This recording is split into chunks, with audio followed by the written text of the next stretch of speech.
Morning, John. Morning. Edward Miller, Georgia driver's license, shot in the chest. Who found him? Manager, door was open. We're about wrapped up here, actually, seeing as we've already been here for half an hour. We know what the DOA was in town for? No, not yet. But, we're not bathing anymore? I ran out of razors. Remind me to pick some up. There's no forced entry. DOA had all his money on him. Phone records? Man, just faxing over to the squad. Rita and the new girl are gonna run them. Gay John says she seems real nice. Wore those same clothes yesterday. I actually bought about 10 of this identical outfit. That way each morning I don't have to waste time wondering what I'm gonna wear. I think I read Einstein did that same thing. You hear that? Einstein. Dude was a genius. Why don't you guys start knocking on doors, huh?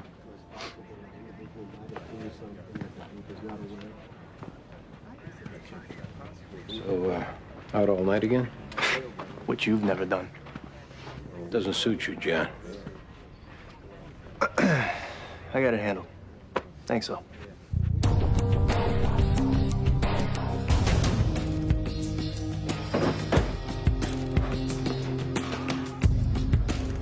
Laura Murphy.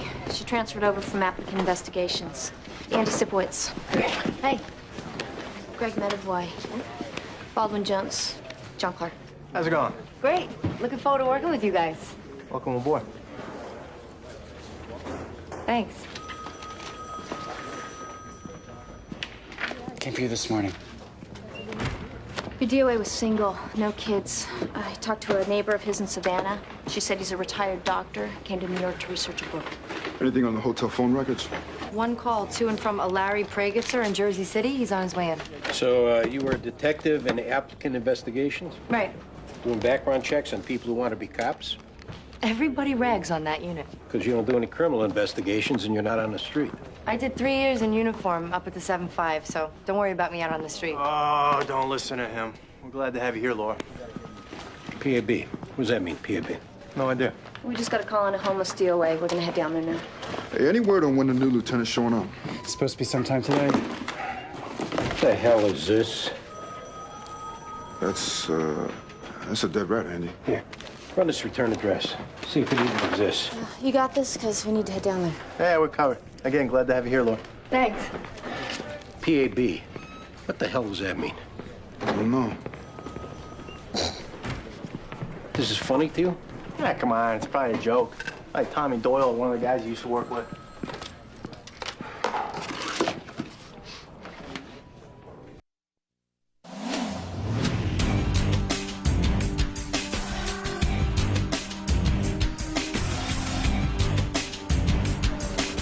Oh, they'll let anybody in this place.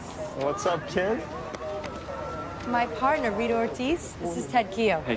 Ted and I were at the academy together. So, detective in the squad, I hear. Yeah, first day. How'd you land a plum job like that so quick? My boss at Applicant Investigations, he promised to fast-track me if I gave him 2 years there. Luck of the Irish over here. You handling this, John? Yeah. DOA's a Sean O'Leary, shot 3 times in the torso and chest. I've seen him around, had to roust him a couple times. Him and this other character named King Tut. That King Tut? No, that's Road Dog, AKA Jason Keys. He found the DOA, then flagged down a radio car. Did you know the DOA? Yeah, he was a real bro, too. Did you see him last night? We were kicking it with these couple of squares. They were on this, like, field trip thing. But they had money, you know? They were paying for stuff, so... Field trip thing? Yeah, it's a homeless outreach program, street race, something like that. I don't know. It was like a guy and a girl. Real squares. DOA have any beef with anyone? There's always beefs out here. Anything specific? No, he was a real bro, you know? He shared what he had when he had it. You have a street name? Yeah, the illness. See, his name's Sean. Then it was Cron, then Chronic, then Chronic Illness, then the illness. Got it. If you could stick around a little bit, we'd appreciate it. We were gonna head to Frisco tomorrow. We're really sorry. Hey, this King Tut the DOA hung out with, think you can get your hands on him? For you? Anything. Oh, you're the best.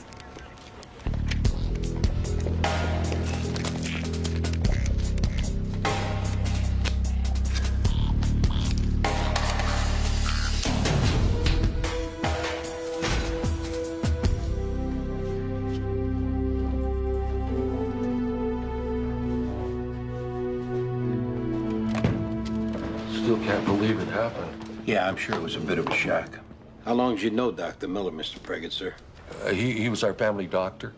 Many years ago, before he moved to Philadelphia, and we stayed in touch since. Did you know he was in town? Yes, he called me from the hotel he was staying at. He mentioned what he was doing in town? Sightseeing. You mentioned a book he was working on, maybe the subject matter? No, not to me. Did Ed talk about any problems he was having out here or anything like that? He was single. He never married. Yeah, go ahead, Mr. Pregitzer. Well, he told me last night that he met a woman in a bar, and when they got back to his room, she wanted money, which was a shock to him. He told me that she yelled at him for wasting her time and made a few threats and left. You say which bar he met her? No. But I asked him how old she was, though, and he said she was in her 30s. Well, I told him, Ed, you're 70 years old. No offense, but do you really think that a young woman is going to go back to your hotel and you had no idea that she was a prostitute? He claims he didn't. He always had a bit of an ego, though.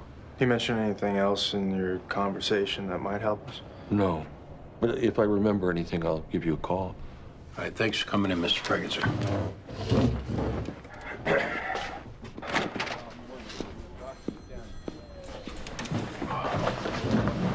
Hit up the night clerk again at the DOA's hotel. See if he knows the names of the prostitutes that work the place. Sounds good. New lieutenant's gonna be showing up soon. I got a razor in my locker. You might think about shaving. I'll wait to see if he has a problem with it.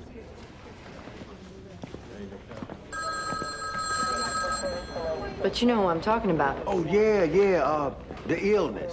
Yeah, his real name is Sean. Yeah, he's a nice enough kid, but he's a pain in the ass when he get drunk, though. Did you see him last night? In the afternoon, not last night. Anybody you know is after him? Now, why should I tell you that? Oh, I don't know. Because he's dead? Well, you know how many times I felt one of y'all's nightsticks in my ribs? Sure, I ain't helping you people. King Tut, my partner, Rita Ortiz, caught the king on a bad day here. Says he doesn't know anything. Well, witness said the DOA was hanging around two white kids on a field trip. Name of the organization might have been Street Race. You heard of it? Oh, come on. Don't think of it as helping a cop. Think of it as helping a friend. I ain't friends with nobody. Friends with 20 bucks? Street embrace. That's what they call it. A bunch of guilty rich people who pretend they homeless on the weekend. And they call me crazy. The Street Embrace a local thing? Now, how in the hell would I know? Look, are we through up in here? Because I got places to be. Thanks for your help.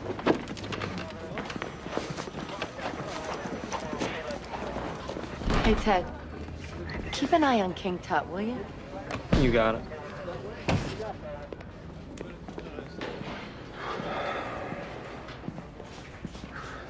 This guy's saying it might have been a hooker involved. DOA's cell phone don't come back yet? Yeah, a couple calls into it. Eric Pregitzer. How's he related to the guy we just talked to? The son. He's on his way in.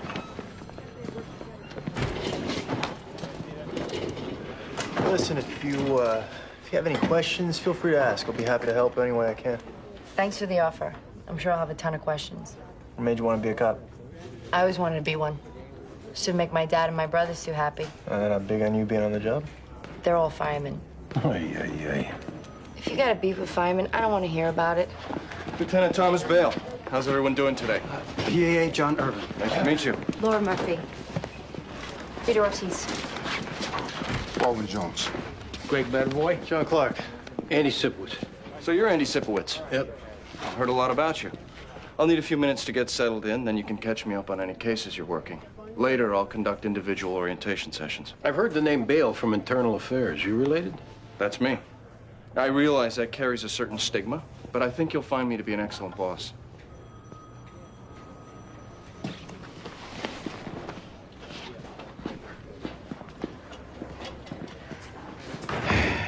Time to start covering your ass will be right about now, guys.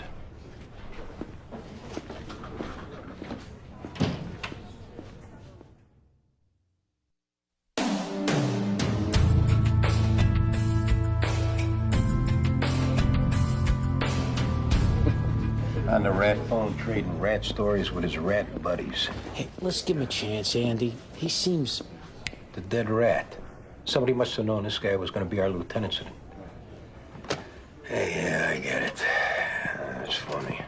I talked to a lady in administration at the last hospital Ed Miller worked. This is in Detroit. He was let go over personality issues. She wouldn't elaborate, but apparently he bounced from hospital to hospital. And she also said that Miller used to be a prominent sexologist in the 60s. Sexologist? You mean like sex? Like an expert on sex or something? Easy there, killer. I'm just asking.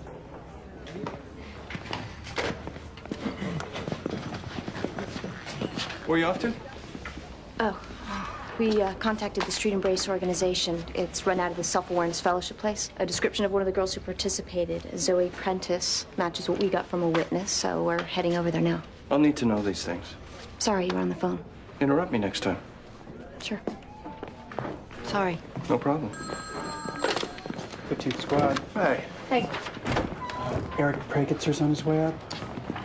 No one at Miller's Hotel saw him in the lobby bar. No one saw him walking through the lobby with the woman. Did you catch all that, Lieutenant? I did. Thank you. I ran Eric's address. Check that out.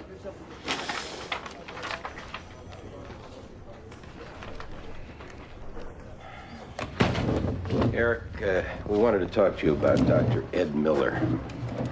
Yeah, my dad said he talked to you guys and he told me what happened. Yeah, well, we saw on Dr. Miller's cell phone records that he had some calls into you yesterday. What was he calling you about?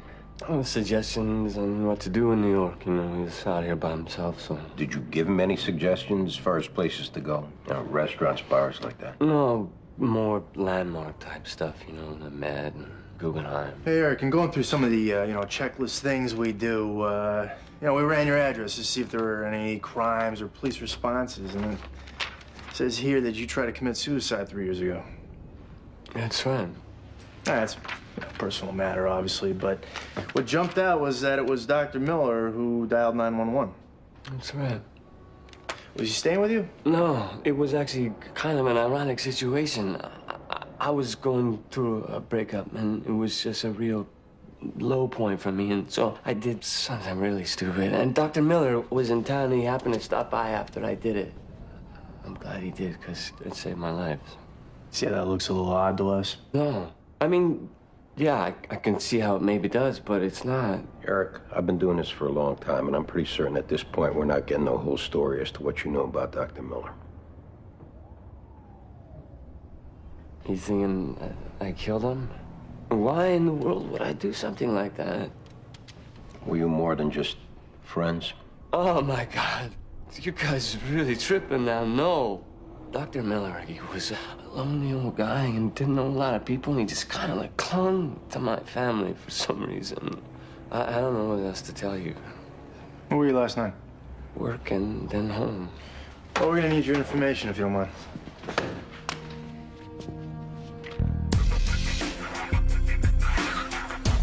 So, Street Embrace.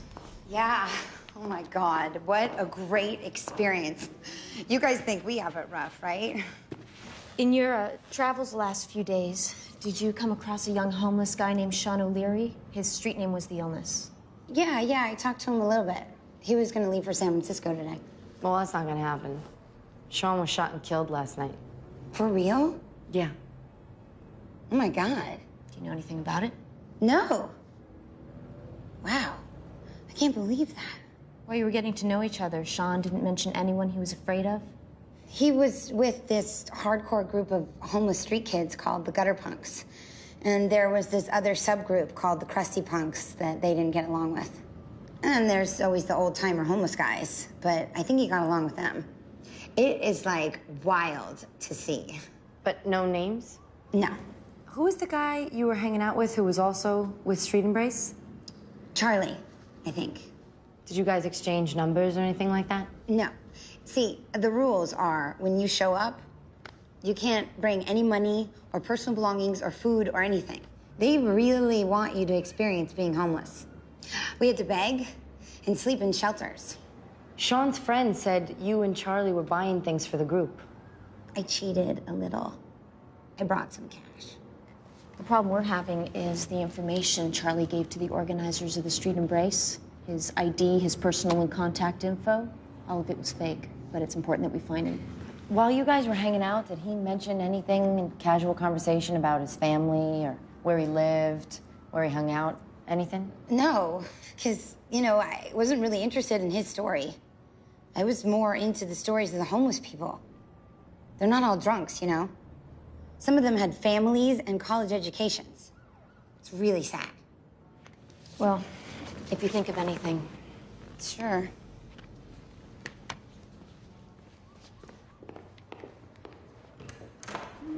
Oh, sounds like a fun way to spend a weekend, huh? Can I give you some advice, Laura? Sure. It's hard enough for a female on the job to get respect. One of the ways to lose it in a hurry is if you're flirtatious with the guys, because they'll just run with it, and the next thing you know... Who was I flirting with? I'm just saying, as a general observation. Well, you didn't generally observe me flirting with a guy, because I didn't, and I don't. If they do, it's usually harmless, and I let it slide, and I don't make a big deal out of it. Yeah, I know all about that approach, and what I'm saying is if you act like that, you really leave yourself open for a problem down the road. Keep in mind here, Rita, this is my first day in this squad. This isn't my first day on the job. Hey, you got your style, I got mine. I've never had a problem with a guy in a work situation, ever. The only problems I've ever had are with other women on the job. And I don't know why it has to be like that. I'm just giving you advice. Take it or don't take it.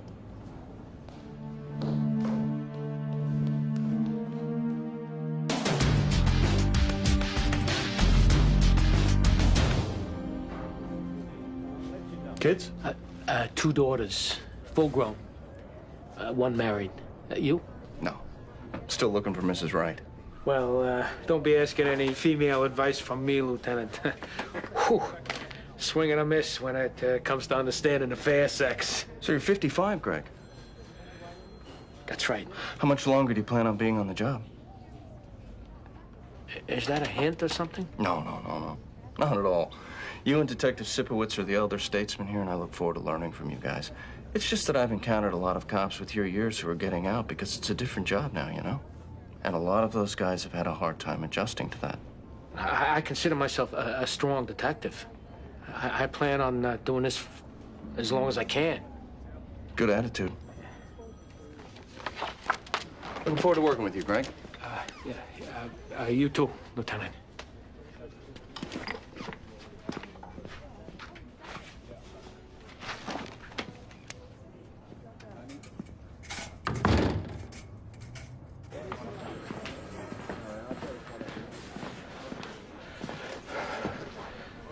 Man, you might have a real problem with this guy, Andy.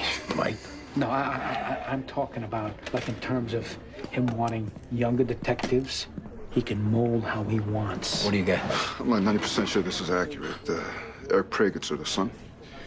10 years ago, he legally changed his name from Cynthia. Get out. I swear to God. Oh, so he was a woman 10 years ago?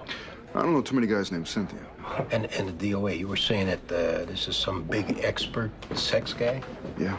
We got to get Eric back in here. Hey, Ballistics got a match off one of the slugs found in your homeless DOA. Came back to a gun registered to a private investigator named Charles Isidore. Comparison came off a shooting he was involved in a couple of years ago, but kept his permit. That's Charlie.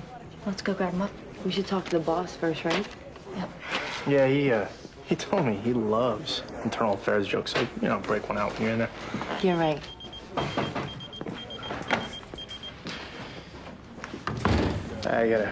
I gotta buzz this chick back real quick. You wanna call Eric for me? Thanks. Hey, Chief Dick in hand. We're working a homicide. 2 minutes. Let's me and you get a cup of coffee.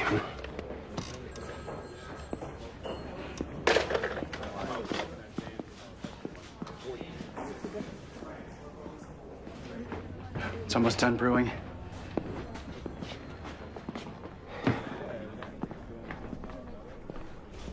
You know, I really don't need a second cup anyway. I've been putting myself in your shoes, and you've had a real tough run, John. With your dad and then Jennifer. Those are 2 big losses, and anybody would react to that. And I feel like I've given you an appropriate amount of time for you to grieve and do what you need to. But there comes a point when it affects your work and it affects the people you work with. And I mean, are you trying to piss me off because you're doing a hell of a job? If you want me to call Eric Pragetzer, I will. There's no use flying off the handle. It's more than that, and you know it. Now, you're walking around here like a skell, hitting on this new girl like some lech. Oh, I'm just making conversation. Who do you think you're talking to? You know what? Everything you just listed, it's got nothing to do with how I'm performing my job. I mean, have I blown off one day of work? Huh? Have I sandbagged it in one interview? How many nights you been out tying one on this Just week? listen to what you just said, because it's got nothing to do with work. That's me out having a good time, which I'm entitled to. So if you've got work-related issues with me, lay it out. But if it's got anything to do with how I spend my time after I punch out of this place, I don't want to hear it. Get your act together, John. I mean it.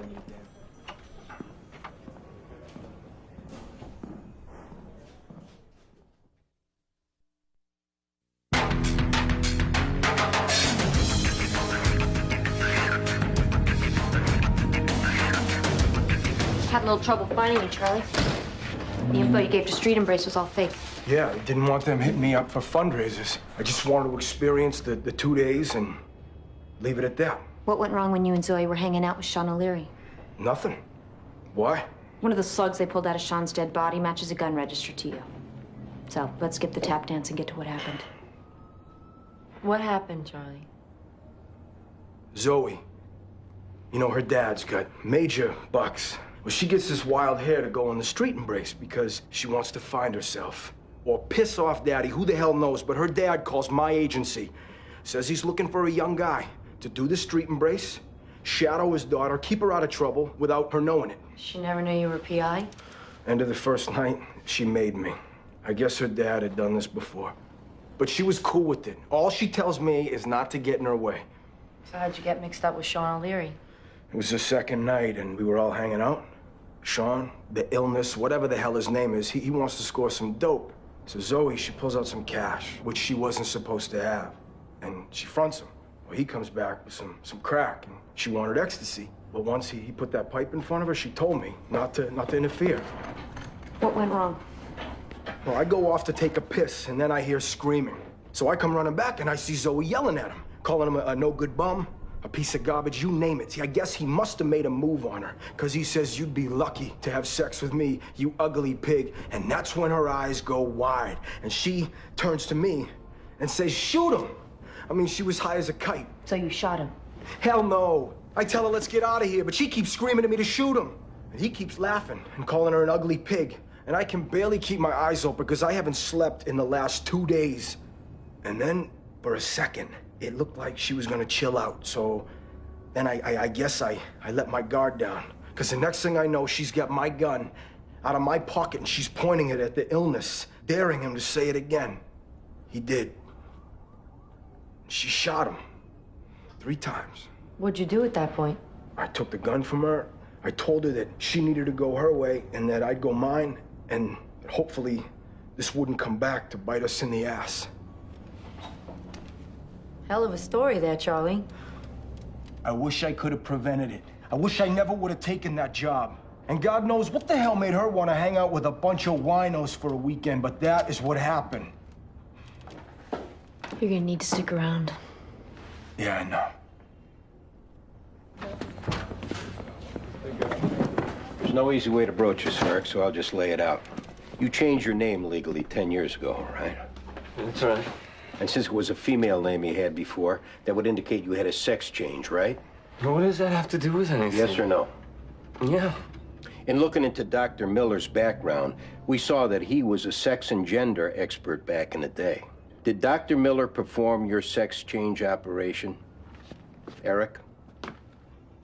Eric. I think I'm gonna throw up.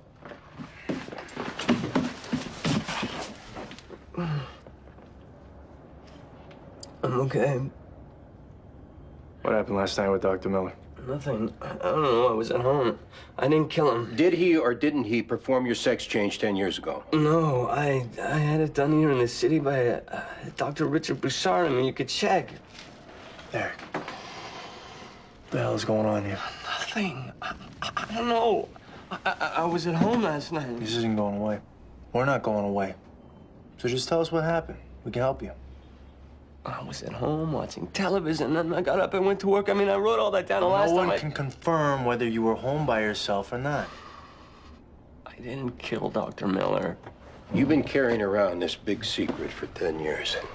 You thought it was all behind you, and this lonely old man comes back into your life and maybe blackmails you for money or to do things for him that you don't want to do. If something like that happened, Eric, it's all very understandable you're reacting in a bad way. I work my job. I'm on my own business. I keep it myself. And I never hurt anybody in my life. I mean, that is a God's honest truth. Charlie's out of his mind. Out of his mind. Which part are you disputing? The part where I shot that guy? I mean, are you kidding me? That's retarded. Not in a million years would I do that. How'd Sean O'Leary get killed then? I don't know. Yes, we were hanging out. Yes, I smoked a little, and yes, I probably shouldn't have been doing that, but after Sean tried to force my head down on his crotch, and after he called me those names, I started crying, and I turned around and I bolted. So Charlie shot him? I'm not saying that. I don't know what happened, but when I left, Charlie and Sean were standing there. All right. Well, since it's your word against Charlie's, and you're denying involvement and the bullet matches his gun, this falls on Charlie. He's getting charged with murder. You're okay with that? Of course I'm not okay with that. Because, in a way, Charlie was standing up for me. But I left. I didn't shoot that guy. All right, then. We're gonna need you to write that up.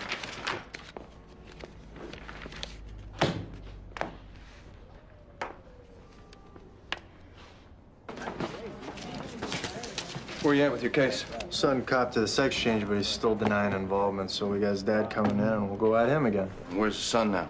The coffee room. Let him calm down a bit. 15th Squad. It's for you, Detective. Sit, boys. Who is this? Say who you are, you big pussy. Hello. P.A.B. again. That's all the guy said. P.A.B. John, do a search for anybody with initials P.A.B., either on the job or in the system. What's P.A.B.? I don't know. Do you know anything stand for P.A.B. that you know of? Police, athletic. No, I don't know. Sorry. Let's ask Grizzly Adams here. Referring to the stubble you got going. Be clean shaven tomorrow. That'd be appropriate. We got a little bit of a deadlock here, boss. The bodyguard's putting it on Zoe. Zoe's saying she walked away while the bodyguard and the DOA were still arguing. They're both dug in on their stories. Bodyguard's downstairs in a cell. Zoe's in interview 3. We're gonna let him think about it a while. Release the girl, keep him in custody. Get the DA's office hip and let them decide how they want to proceed. Because I don't want to get into an overtime situation if they're both dug in. We're not angling for overtime. Fine, but just give it to the DA. Well, problem is we tend to believe the bodyguard. Include that in your conversation with the DA. But based on just the facts, they'll go after him for a plea deal, which, you know, might be a railroad. This way, Mr. Ferguson. Give it to the DA's office. Let them decide what they want to do.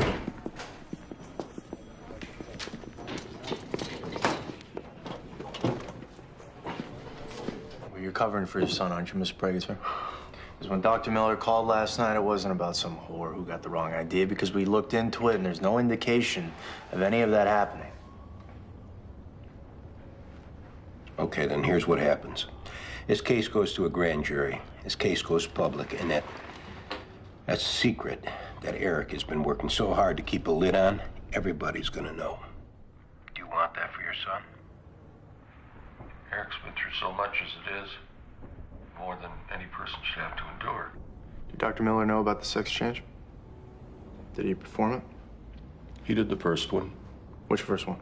When Eric was an infant, when he got circumcised, there was an accident. What kind of an accident, Mr. Brigitzer? The device that they used was electric. There was a malfunction, and he was burned. The whole organ was... it was gone. And, Dr. Miller, he came into your life at that point? He heard about it somehow.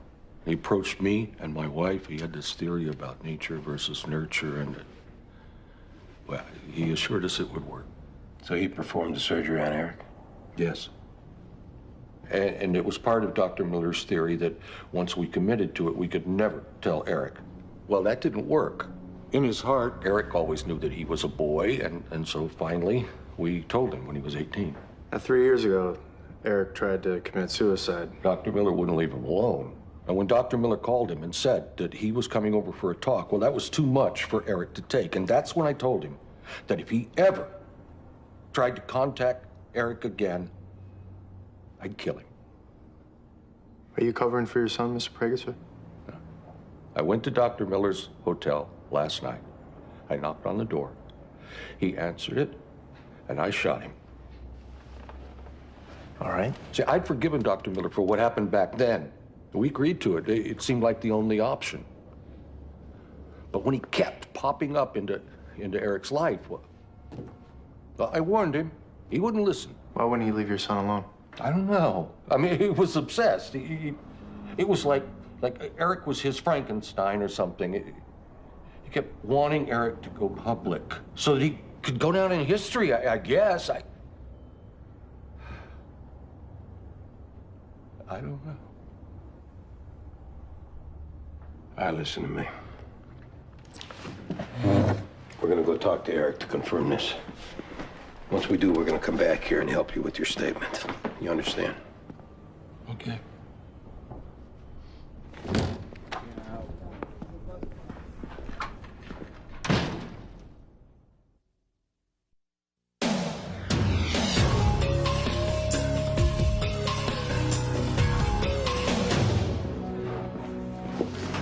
What's up, Ted? Hey, remember you asked me to keep an eye on that King Tut character? Yeah, anything? Did you give him any money for cooperating? $20. Why? I just saw him walking into a hotel nearby with all new gear and a hooker on his arm. Which hotel? The Camden Arms over on 2nd. You owe me a cold one for this. You got it. Is that what happened? Meaning what? You did this and your dad is covering for you. No. You were home last night. Dr. Miller, he called me and said he was planning on writing a book on the surgery. All my life. How he saved me. He never got it.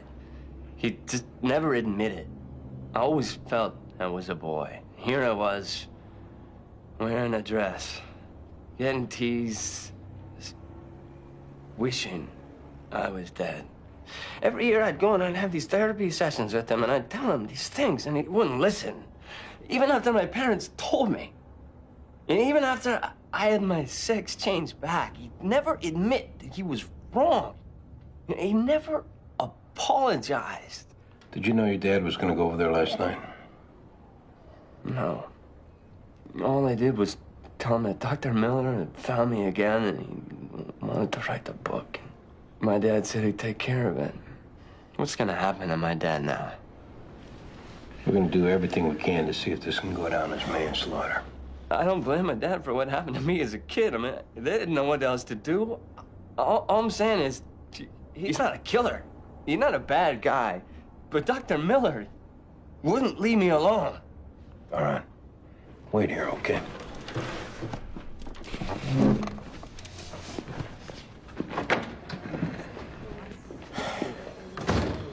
I got an idea how to work this, so just follow my lead. Fine.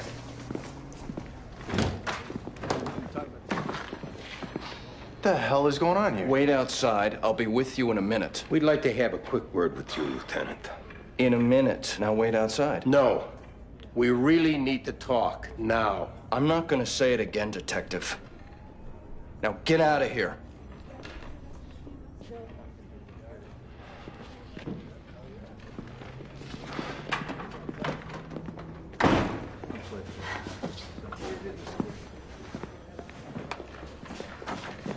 Where'd you get the money for all this? I told you. I had a scratcher that paid off big.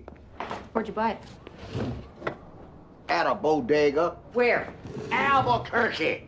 Where the hell you think I bought it? Here in the city. Let me ask you something, King. Where would you like to be headed to in the next 5 minutes? Back outdoors or down to an 8x10 cell? And I'm not joking. I ain't got no money. It's all gone. And you ain't getting that back. Where'd you get it? From this white chick named Zoe that was hanging out with the illness last night. Why'd she give it to you? Okay. That the situation had been just reversed and that had been me laying there in that shot and the illness had been offered cash, he'd have done the same damn thing, so I ain't got no guilt on my consciousness. Why did Zoe give you money? I was headed back up to the squat last night, and I see this crazy bitch pointing a gun at the illness and yelling, "Say it again, say it again." Well, he must have said what he wasn't supposed to say, because she went pow, pow, pow, and the illness was down. And I jumped back in the shadows.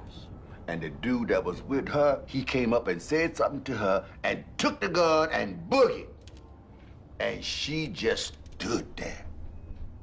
And I walked up to her and I said, "Girl, do you know what the hell you just done?"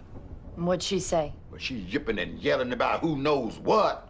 The girl was high, y'all. She promised me money if I kept her secret. And I said I had to think about it. She said $5,000 cash, and I said I was done thinking about it. And I met her in front of the liquor store on Bleecker Street, 10:30 a.m. Because she said she'd wait till her bank opened. Wait here. Before you say anything, the timing of that sucked, and I'm sorry for that. Obviously, I would have preferred that we'd had a chance to talk about a scenario like that before it actually happened. What was your problem with what happened? How exactly were you going to help him with his statement? Were you going to suggest that the DOA was threatening to kill him when he didn't? Were you going to tell him to say that the DOA came at him in a threatening manner when he hadn't? Did you not hear what the son went through? I did. And it's messed up. And if this goes to trial, the jury will hear it too, and they'll do their jobs. You gonna take statements for us now? Type the 5s, testify in court? No, because now we're clear and something like that won't happen again. Look, I don't know how much contact you've had with the real world while you were out there locking up cops. I had plenty of contact. Okay, haven't done this for a while. And make another comment like that again, and you know, we're gonna have a real problem. I'm sorry, that came across wrong, Lieutenant. It's just that when you deal with a wide spectrum of people, you sometimes come across a good person who did a bad thing. Those people deserve consideration. And being able to provide that consideration has been a long-standing tradition in the New York City Police Department. Yeah, not to mention that in this station house is most times the only place in the whole system where justice is really done. In a fender bender? Maybe. But not when it involves murder. In that circumstance, your job as a detective is to ascertain what happened and then document what happened. Your job is not to reinterpret or recreate the facts of a homicide as you see fit. No, I'm sorry, but this conversation is over. Kick the son, process the dad. We're done, guys.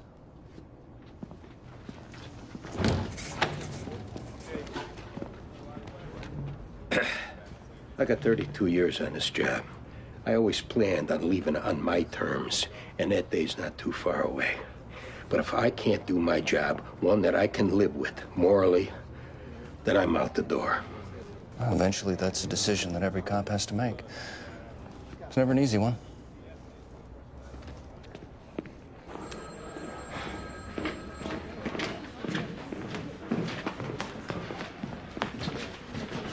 Andy, you drive your car today? Yeah. You're not gonna like this.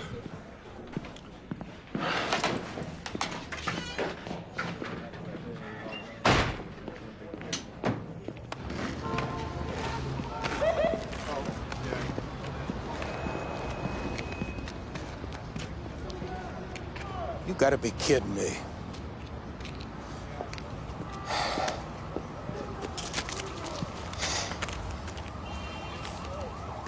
PAB. What's it say? Andy. Payback's a bitch.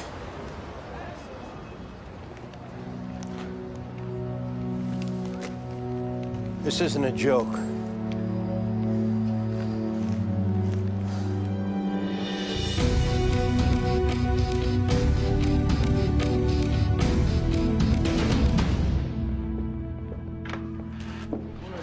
Where's Zoe? With her attorney. We'll get her to central booking afterwards. Desk sergeant told me you had a cop out there today keeping an eye on a witness. Yeah, cop's name was Ted Keogh. That's really heads up. I'll put a good word in for you with the chief. Or you could just put a good word in for Ted. He did all the legwork.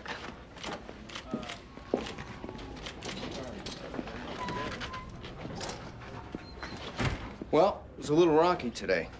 But it's important that you all know something. No disrespect to former bosses, but I was sent here to replace Sergeant Gibson because it's the department's perception that this is a rogue outfit. So I come with a specific mandate from my bosses to make this squad reflect today's job, today's policing, and it's gonna happen. So I ask that you join me in accomplishing what I've been instructed to do. In return, you will have my complete allegiance and support. If you elect not to, you won't be working here anymore. I'm afraid it's that simple. And I hope that doesn't happen for anyone here. Have a good night. I'll see you tomorrow.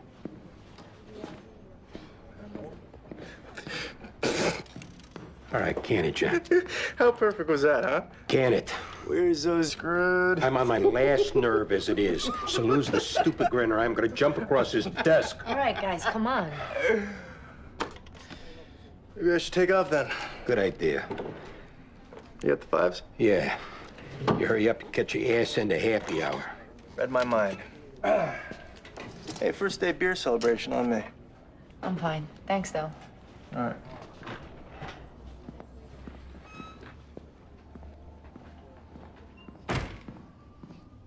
What are we gonna do, Andy? Nothing. I ain't changing a damn thing.